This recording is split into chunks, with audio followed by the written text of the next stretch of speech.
Do your children go to cram school? Do they like that?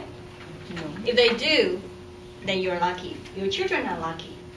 If they don't, well, your children might find a lot of excuses for not going to cram school. In the evening after dinner, usually it's time for the kids to go to cram school. And the parents will have to shout, "Hurry up! It's time for your English class." "Mom, I have a headache, I have an earache, I have a toothache, my stomach ache, and my whole body aches." Or they might have an excuse like, "Dad, I have so many tests to study for, and I have so much homework from my primary school." And the most common excuse is something that I call the after honeymoon syndrome. They say, "Dad, I just don't want to go to cram school. I don't like it. The teachers are boring, the materials are difficult, and there are so many tests. It's boring. I don't like it." Do you know what's the most ridiculous excuse? "Teacher Joanna's eyes are too big and too scary." You see, any kind of reasons can be the excuses for the kids not to go to cram school. This kind of problems might become parents' problem because the parents have to spend time communicating with their children. If this happened all the time, the parents will start to think, "Why do I spend so much money for this kind of pen?" Is there a solution? Yes, but what? Okay, do you tell your kids, "Just go to cram school because I have paid all the goddamn money"? No, don't do that. That is not the best communication. I think the best approach is that when we are looking for cram schools for our children, try to consider friendliness as the most important factors. Why? Because friendliness here means a friendly learning environment. A friendly learning environment consists of friendly teachers, friends, and materials.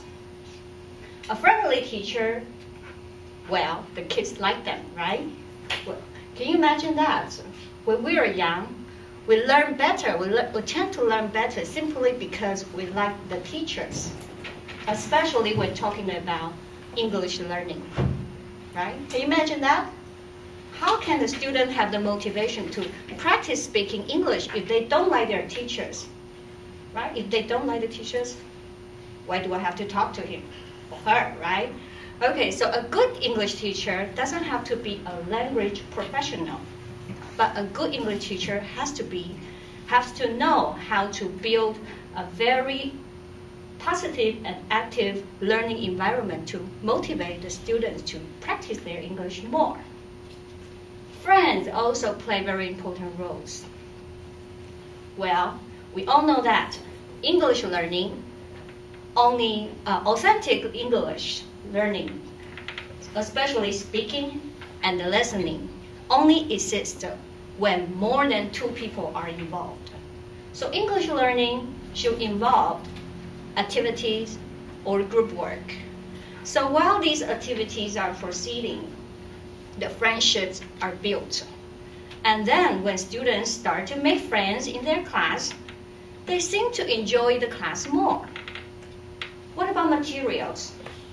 Materials, also very important. Have you ever gone through your children's English textbooks? Are they communication-oriented or test-oriented? There are so many textbooks that emphasize the accuracy of the language and to train our students to be able to pass the test.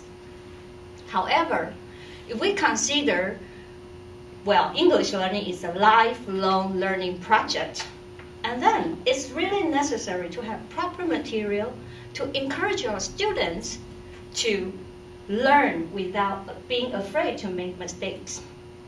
Teachers at Beehive, they were trained to be able to design various of the activities to motivate the students practicing their English in a positive and active way. And there are 3 special programs in our English program. The first one is theater.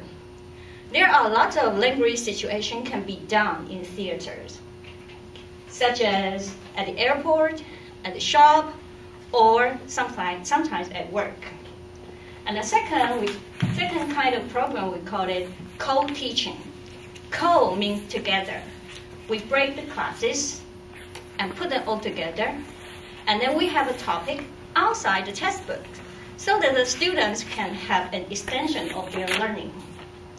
The third one, we call it overseas study groups. Every year, we try to bring our students to our sister school, Bardwell, in Vancouver. Yeah, we took the students there just to make them have better perspective of learning English. You see, learning English should be fun. And learning English with friends should be real fun. And learning English with friends in a friendly environment should be an ideal. So, to cram or not to cram, it's not really an issue. But when we are choosing a cram school for our children, please consider friendly environment. Thank you.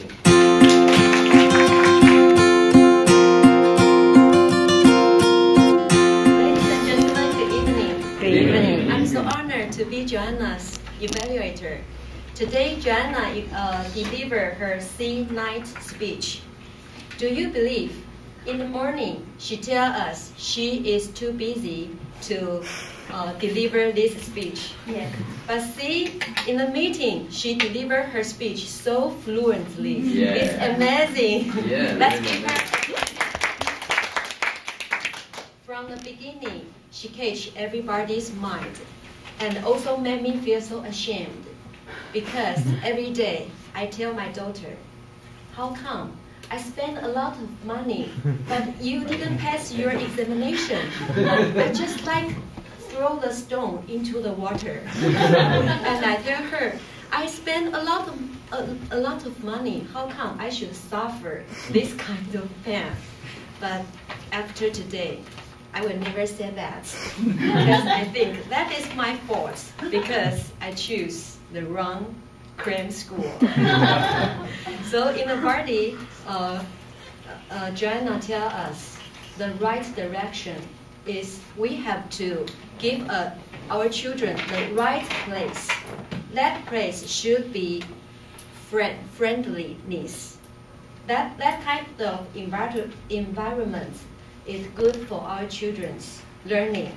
So I think Joanna not only tell us how to choose the right English cram school, and also tell us the point of children's learning. That is most important. So depend on her speech, I believe she is a professional, wonderful, smart English teacher. Do you think so? Yes. No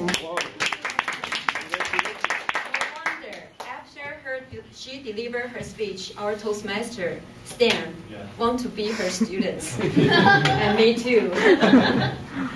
And so her speech, the organization, and her body language, vocal variety are perfect. So it's a wonderful speech. But C9 speech is a persuasive speech. That means you have to persuade with power. That means I think maybe we should to give people a viewpoint and let everybody accept it. For example, everybody use the iPhone, HTC, Samsung, mobile phone, and you persuade all of us to change it and to use Nokia. I think that is persuasive speech. So maybe you can change your title, become Joanna, I'm your only choice. Oh. You can make it general.